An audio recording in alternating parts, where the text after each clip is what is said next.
What is up, guys? In today's video, I'm going to be going over several late game or end game tips that can hopefully help you get more wins in Fortnite Zero Build if you are struggling with end game. As always, if you guys do find this video to be helpful, informative, or interesting, remember to give it a like, subscribe if you like to see more, and comment down below if you have a tendency to choke games in the end game or if you feel, very confident and comfortable. One thing that can go a long way in helping you feel, confident and comfortable in the end game, and I think that is very important to set yourself up for success, is going to be to get what you need throughout the course of the game. I've seen a lot of players, that I play and I eliminate them in the end of the game and they seem very uncomfortable and kind of lost. And then I go back in replay mode and look, and they had like one kill all game and they spent the entire match hiding.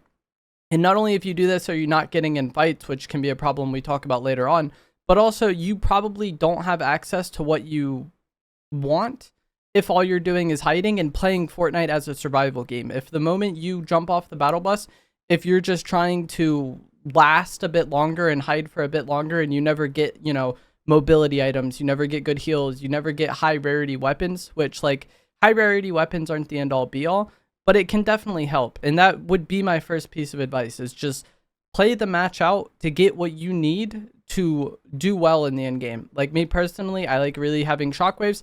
I like having the rocket drill a lot. If I don't have both of those things, I'm going to be, going to black markets or going to areas, getting in fights where I can hopefully obtain these items.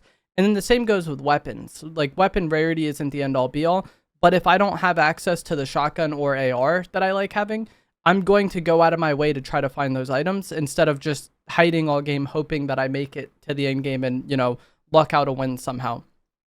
The forecast tower can also be pretty helpful if all you care about is winning and you're really set in that being your goal. I would recommend getting the forecast tower. These spawn at second zone, or the guards at them spawn in second zone. And if you eliminate the guards and then put the key card in the tower, you'll see zone reveal for the rest of the game. So you'll see one zone in advance for the entire match. And this makes it easier for you to plan rotates. And in the end game, especially, it makes it easier for you to put yourself in an ideal position or have more time to think about what you want to do, which can go a long way for some people that are kind of struggling. I said earlier we would get to this later on, and now is that time.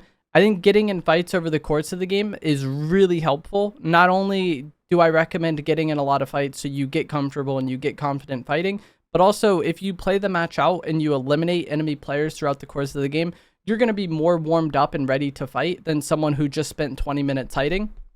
And also, having the lobby be more dead makes the end game easier. If everybody was just hiding and nobody eliminated each other, you would have a lot of people left in this small zone, and then things would get pretty chaotic and pretty random in Zero Build.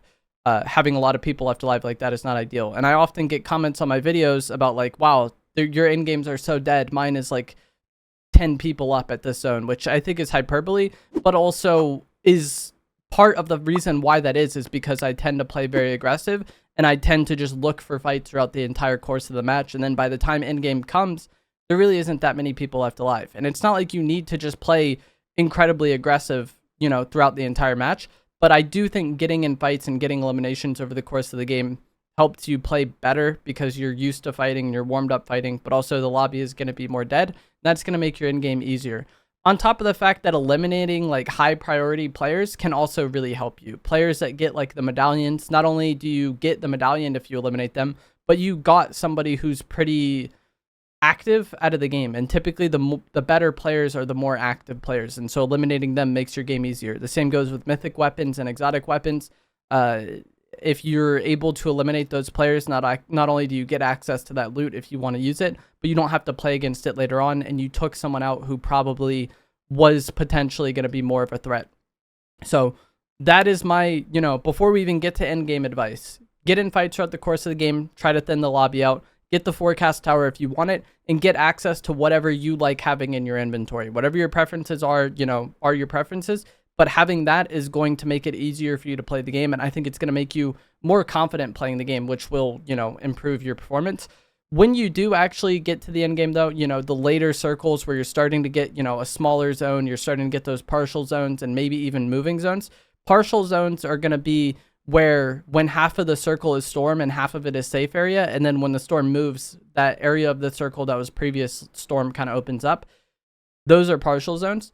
when you get to that point, I think it's best to try to find good locations, like high ground. Maybe there's a mountain zone, maybe there's a house, maybe there's a location on the edge of zone where you feel safe, but also you have like multiple pieces of cover or you can't get shot from multiple angles.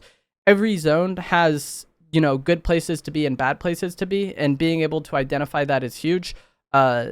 A lot of people want like very specific advice on these sorts of things, but because the zones in Fortnite are random and can vary game to game, it really just comes down to looking at the circle and telling where is a good place to be. Like obviously high ground is good.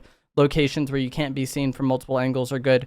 Being out in the open with not much cover, or in low ground or in water and in a place where like everybody in zone can see you, is not ideal. So like high ground is usually favored, and places on the edge of zone are typically favored because then you kind of isolate yourself from having to worry about those angles, right? And forecast towers, like we talked about earlier, can make it easier for you to find a good place, because not only can you see, where's maybe good in this zone, but you can see where next zone is going to be, and that can maybe inform your decision as well, because sometimes you have to fight a lot for a location that's good that isn't even going to be in zone, probably isn't even worth going for. And being in a location where you can't get shot from like a lot of different angles is going to help a lot when it comes to like getting caught off guard.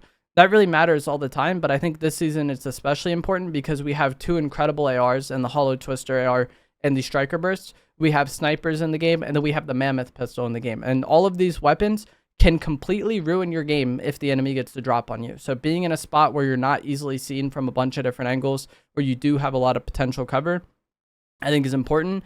And when you get to these later stages in the game, there's often a bit of a stalemate where not much is going on and people are just waiting for zone. And when this is going on, you want to try to keep track of where enemies are if you have any information on them. If you, just heard a fight happening on one side of the zone, you can, pretty safely assume that there'd be somebody there. Or if you just saw somebody, but you weren't able to start a fight with them, or you weren't able to get good shots on them, knowing where they are and kind of keeping track of them is important. And then also using this information in combination with how many players are left alive. If there's 5 people up and you know where 3 of them are, you can kind of safely assume the 2 people are in the area where you haven't already seen people. You know what I mean? Like the area that you know nothing about, that's likely where those other people are. And the same goes when it's like a 1v1v1 or, 2v2v2, 4v4v4, whatever it is, a 1v1v1 among players or parties if it's a team game mode.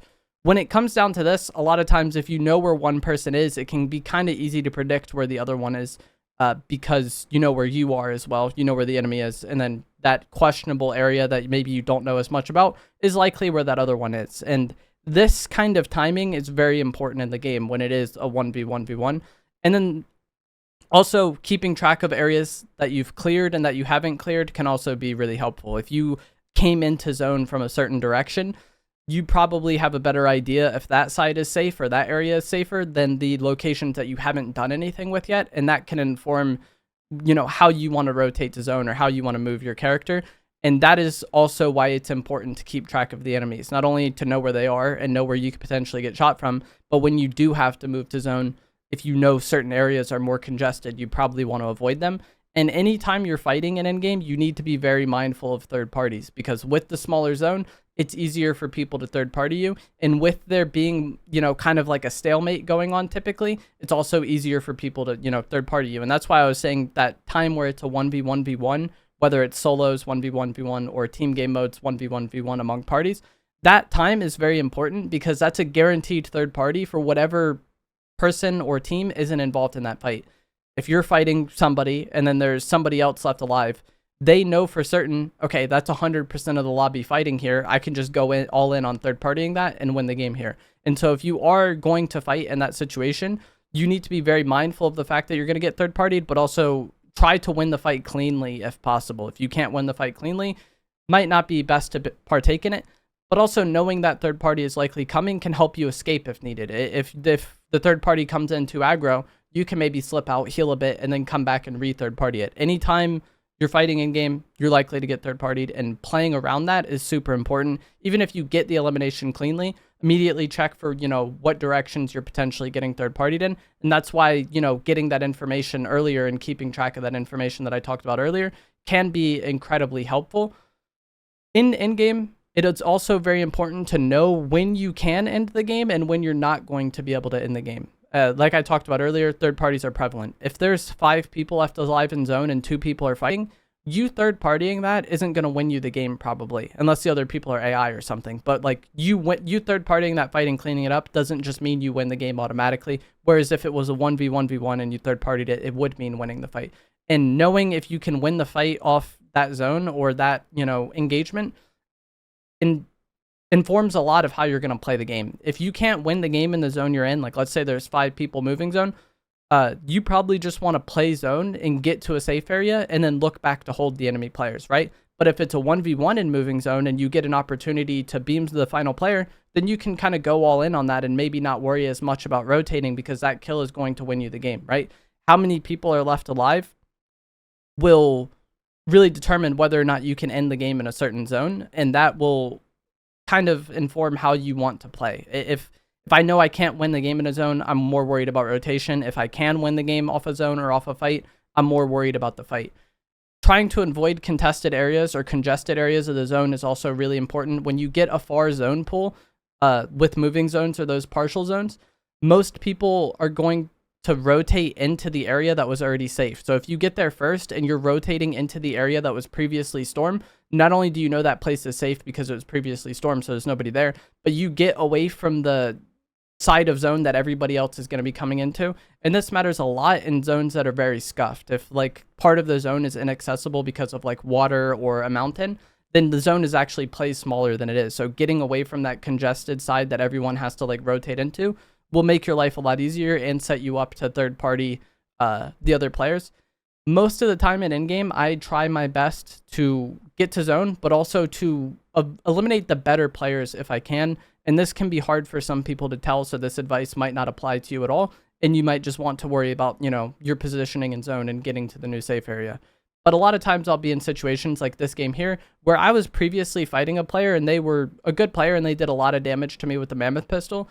And so when it came down to a 1v1v1 situation, the other player was just kind of hiding and doing nothing. And because of that, I didn't think they were much of a threat. And I played so much more to just eliminate the person who I perceived to be a threat. And if I had no information on these players, that wouldn't be a decent way to play. But because I knew this enemy was a good player, I played more just to eliminate them than anything else. That way I didn't get third-partied by them or I didn't get engaged on by them with a mammoth pistol. And I ended up winning the game pretty easily. So if you are able to identify someone that is a threat for whatever reason, maybe you fought them earlier on in the match or, they're getting a lot of eliminations, that can make your end game easier. But as I said, this can kind of come down to just really understanding the game a lot better than other players, than some people might. I mean, I've also talked in a lot of videos about how like getting comfortable fighting can go a long way, and I kind of already touched on that. But if you are someone who's new to the game and you're stressed in fights and you don't feel comfortable, you don't feel confident, and you don't feel comfortable doing anything, I think just getting in fights, whether that's playing BR, whether it's playing reload or playing creative, getting in a lot of fights and just getting confident fighting is more important than making it in game and dying, because a lot of players are going to be stressed and nervous in end game regardless, just because that is the most exciting and the most stressful point in the game. But if you're nervous and you're scared in every single fight you get in, on top of that, like, it's just probably not going to go well for you. So if you are someone who's not comfortable fighting, you could do all of this well and maybe still just like throw the game because you're, not good at fighting and you're not comfortable fighting and you're, very nervous. So if that is you, I would highly recommend just getting comfortable fighting, play a lot of matches, play aggressive. You'll lose some, and eventually you'll get better at fighting and you'll kind of realize that losing isn't that big of a deal. I think that takes a lot of the pressure and a lot of the stress off. And then the final tip is just going to be decisive. And this kind of comes into the stress and like the comfortability thing I talked about.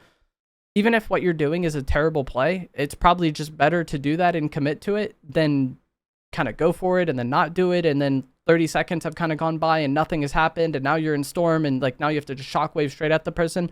We've all probably seen, maybe our teammates do this if you're, spectating them. Being decisive is a lot of times, I think, much more important than making the correct play. With how Fortnite is, you can do a lot of dumb things. You can do a lot of bad things and get away with it just because of the nature of the game. But if you just kind of freeze up and do nothing and really stagnate, that is often costing you more than just committing to that bad play would. So I think being decisive is very important. And I think a lot of that just goes back to like being comfortable and being confident. And the more you play and the more you do that, I think the easier it is to be decisive. But if you are someone, again, who, you notice that you're really indecisive, try to make an effort to, intentionally tell yourself you're just gonna go for it, and whatever happens, happens. I think that can really help you win more games. But that is going to be it for this video.